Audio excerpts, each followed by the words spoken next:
Hello, Vikings and Warriors. My name is TBSky, and Ubisoft today announced that Assassin's Creed Valhalla is gonna be coming to consoles and stuff this year, and it's gonna be the Assassin's Creed game what has some Vikings in it, which is something that I think a lot of people saw coming. It's certainly something I saw speculated on a lot. Apparently there were some leaks, etc., etc. Now, for me personally, I can't say that I'm that interested in the new Assassin's Creed game, because I've played like a lot of Ubisoft sandbox games over the years, and at this point I'm kind of done running around a big overworld map chasing down little side quest icons.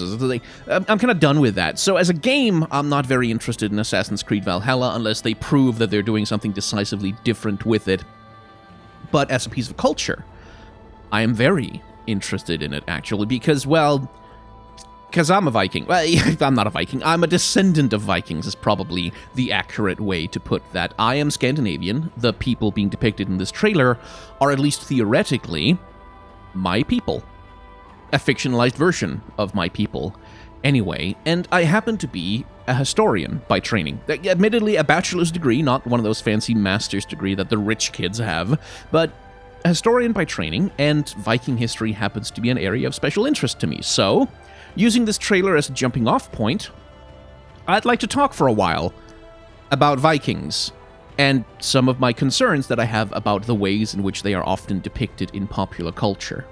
And the first thing that we get wrong about Vikings when we depict them as a people is that we tend to depict them as a people, which is a historical categorization that comes with some problems, because Viking culture ranged from, across the northern parts of what we today would understand as, Germany, all the way up to, the northern parts of Sweden and Norway, and those are not a unified polity, or indeed even unified cultures. The people who lived across Viking cultures would worship similar gods. Oftentimes, you'd see the Allfather show up in a lot of places. You'd see Thor show up in a lot of places. He was very popular.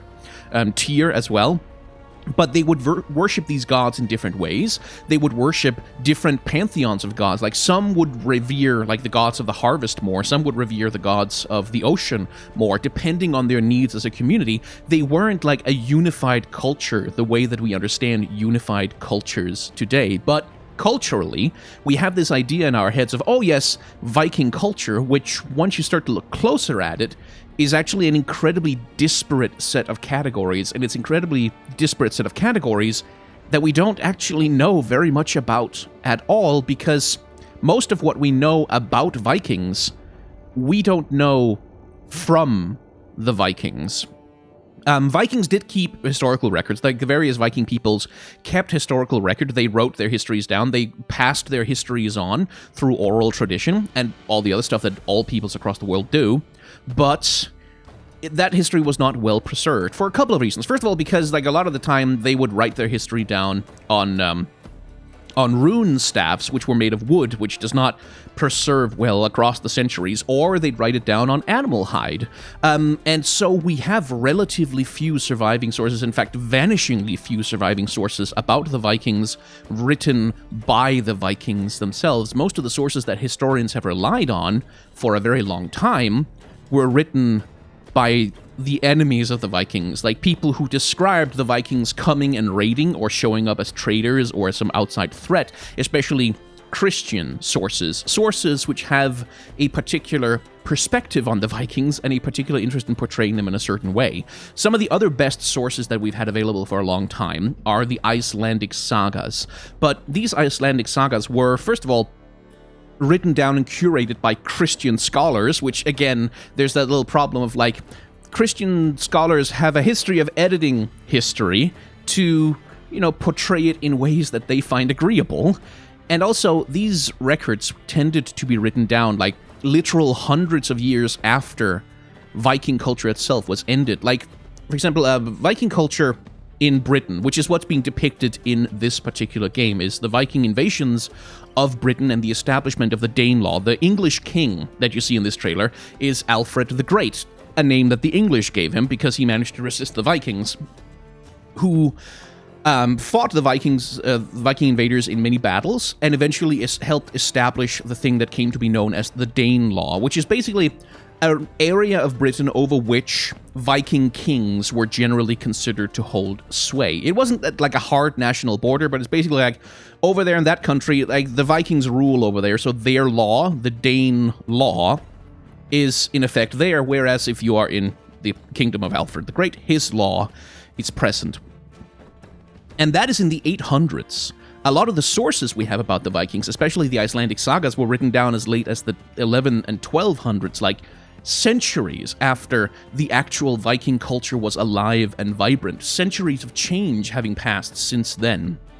And that's the main thing about Viking culture, is that so much of what we know about them, especially in modern scholarship today, is derived not from historical record the same way that we would cultures that had like better historical record keeping, but from archaeology, from inference, like looking at the sources that we have describing the Vikings from the outside and going, okay, maybe they're lying a bit about all that brutal, bestial, human sacrifice stuff, but perhaps some of the details about the clothes that they wore were true, which gives us this very fuzzy, disparate picture, like with sources that are also often like split in time, with sometimes like decades or centuries between one chronicler describing the Viking culture and another. And navigating that whole landscape is a mess. And the result that we have in modern times is that for a very long time, historical records of the Vikings were primarily based on those Christian records that were kept of these savage warrior peoples with their blood gods and their constant raiding, who only cared about warfare and blood and death. That has been ameliorated since, but it has stuck in our culture. You take a look at something like the Vikings series on the History Channel, which I've heard is very entertaining, but it also focuses in, like razor-sharp focuses in on the Vikings as a warrior culture. And this trailer does exactly the same thing. And that's partly because it's supposed to sell the gameplay of the game, where you get to be a cool Viking doing cool Viking shit, like fighting dudes in England and like man with big sword and you have axe. Rah! That's what the trailer is trying to sell, but a historically accurate Viking game would be medieval farming simulator. Like, most Vikings spent their lives from cradle to grave as farmers, fishermen, or foragers. A relatively small percentage of them had the means to acquire ocean-going ships for themselves, and they tended to make their living as traders. And out of those, an even smaller percentage had the means and the capability to put together raiding crews that could set sail to places like, for example, England, to raid small villages in often very quick and brutal assaults. Just like go in, grab everything of value, take some slaves, and then get the hell out before anyone can mount a decisive resistance. And we don't know exactly why the Vikings did this. Like, we know that traders would often arrive in English villages, for example, or just in the places that they wanted to raid, and just trade. Like, just show up, do some trading, generally be relatively fair about it, and then sometime later they would get a crew of men together and come back and do a quick raid just to grab some of the treasures that they'd seen while they were there.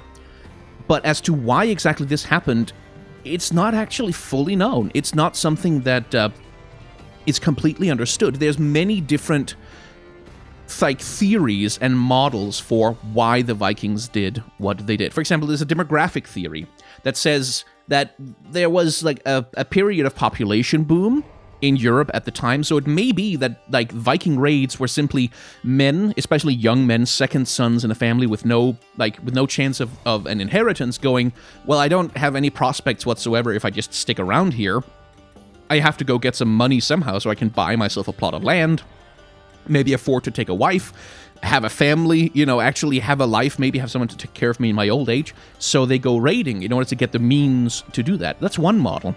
There's also an economic model that suggests that basically just because other countries at this point were flourishing in trade, and especially Britain and the British Church were very, very wealthy, and Vikings just kind of showed up because they knew that there was money to be had there, and they committed exactly the same kind of war of raiding against the British that they did against each other as part of like normal Viking culture. There are ideological models that say that Viking raids on places like Britain, and especially the Christian countries, were a direct reaction to Christian intercession and Christian interference in Viking lands. Like, Viking kings held a grudge against Christian rulers because Christian missionaries kept showing up and telling them that all their gods were fake, and trying, like, very explicitly to wipe out their culture and force them to swear allegiance to this Pope dude way the hell down in Italy that nobody's ever heard of. And so, like, there's a model of Viking behavior that sees their raiding as essentially warfare. Like, they were basically trying to conduct warfare against these Christian bastards who kept coming to their country and trying to convert them, but it was understood by its victims as a kind of brutal raiding rather than warfare because of cultural differences. Like, and so on and so on. And the reason why I tell you about all these different models is, again, to drive home the point that, like, we don't know. There's so much about Viking culture we don't know because we have no Viking sources to tell us about it. And so we end up with this caricatured picture of the Vikings as these brutal, powerful warrior peoples who sail out and do battle with great British armies, which is like a thing that happened, but the vast, overwhelming majority of Viking history is just like, woke up, did some farming, got tired, went to bed, woke up, did some farming, got tired, went to bed, had some kids, died of an infection. That's it. Like every other culture in Northern Europe at the time, they were mostly farmers. They mostly spent their time gathering enough calories to survive the winter. And it was all kind of boring. And some of that seems to be, like, I read an article on Eurogamer where Ubisoft, as part of their marketing for the game, was specifically saying, yeah, but like in Valhalla, we want to, like, dispel this caricatured vision of the Vikings. We want to show something that's more historically accurate. Like, they were a people with a culture, and they weren't just all warriors who went out and killed people and stuff like that. Which the trailer, like, you can see that the trailer tries, because there's this moment here where we see this match cut, like, with the warrior guy who, like, knocks down an enemy as he's burning some village to the ground. And then we transition into a happy summer scene. And look, he's a nice guy. He's just playing with the little kiddos. Vikings are nice. They're not just all mean old warrior peoples. But then, what game are they playing? They're playing warrior games. They're teaching the children to be warriors. Like, even in this attempt to portray Viking culture in a more nuanced light, there's still this centrality of the idea of the Vikings as a warrior culture, which is, like, probably a lot of Viking kingdoms and a lot of Viking cultural, like, areas were heavily influenced by warrior culture, because, like, that was kind of a common thing, especially in Germanic countries at the time. But it's a minority. Like I said, like, most Viking men would never lay their eyes on a sword in their lives because nobody could afford that much bloody iron. Swords were incredibly rare and incredibly valuable, and, like, not something that anyone would just, like, run around and have. It was a weapon reserved for kings and great leaders, like chieftains with many, many men below them who could go raiding enough to get the money together to get a sword. It was a symbol of privilege and prestige. Most Vikings, if they used weapons, were like clubs and axes, because that's what they were capable of producing. And speaking of the economics of the situation, take a look at this Viking village, by the way. That's like, boy, that's a big village. That's a huge fortification. That's an incredibly prosperous village. Like, look at the clothes these people are wearing. Look at all those furs. Most Vikings, like, furs are expensive. They're difficult to get a hold of. Like, you require not only a hunter to hunt it down, you require a tanner to treat the hides and turn them into clothing. To the best of our historical knowledge, like, most Vikings didn't, like, walk around wearing stuff like this. He's wearing chainmail. Chainmail! How the hell does a Viking get a hold of chainmail? Is that chainmail? Or is that leather mail? I may be wrong about that, but still, like, everyone in this shot are dressed, like, except maybe for that kid, look wealthy as hell. Which, again, is that question of, like, then why would they go raid? Like, if they're this well off, if their village is so big and clearly prosperous and growing, why would they go raiding in Britain? Like, none of the models that I know about for Viking behavior had, oh yeah, a bunch of really, really rich people who had lots of resources thought it was a great idea to abandon their homesteads and go to Britain instead. That's like not a thing that happens very much, like, in Viking culture or elsewhere. And that's sort of... I guess that's really the main crux of the problem, is that I would like to see Viking culture portrayed with the kind of nuance that Ubisoft claims that they want to have in the game, and which they may have. Like, this is just a trailer, it's only showing off small parts of it. Maybe in the actual game itself, they'll be more nuanced in their portrayal of the people who are involved. Although, again, going by the marketing copy I've read so far, which is just all about, yeah, longboats and raiding and, like, fighting and killing, yeah! Which is, like, the whole thing that they're doing. And, yeah, you'll gather resources for your settlement by going out and stealing them from everyone else.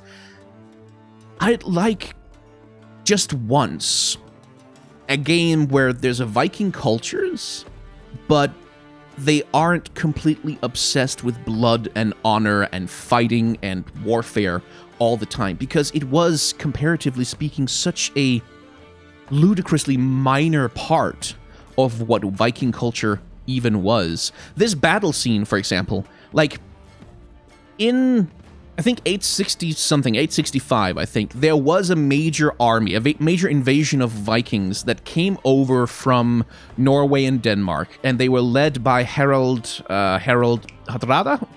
Was that? No, Halfdan Ragnarsson, and Ivar, with the fantastic name Ivar the Boneless.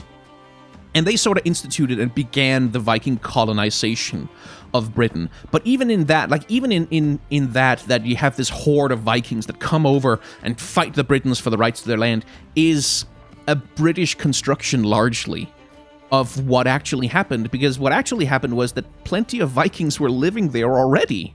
Like, they came over as traders, and a lot of them were like, hey, there's some empty land here. I can't find any empty land back home. I guess I'll just settle. And so they settled. And their cultures intermingled with the native British. And plenty of cultural interchange and exchange, and Viking chieftains set themselves up as local community leaders, obviously, but not always by conquest. Sometimes it's just by, like, they live there, they have a bunch of money, and, like, they can fight real good, and so by the exact same rules as, like, British chieftains would become leaders, so did the Vikings. And so this idea of Viking conquest of Britain, even that is like a construct. It's a version of history that is not 100% backed up by, like, the complexities of historical reality. A lot of the time it was just they were already living there.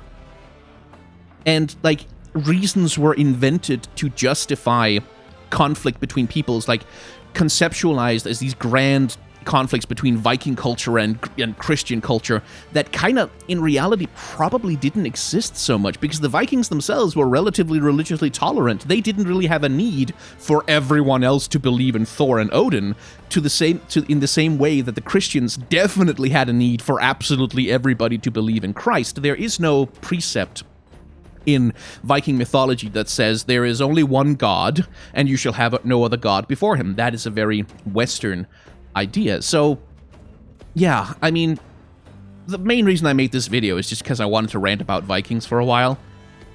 And now I have. So I guess this video is over. Like, comment, subscribe, support me on Patreon, I guess. And, hey, let me know in the comments if you want me to play this game when it comes out and maybe do a brief video talking about how the Vikings are portrayed in it, because I'll do it. I'm in quarantine. It's not like I've got anything better to do. Please remember to wash your hands.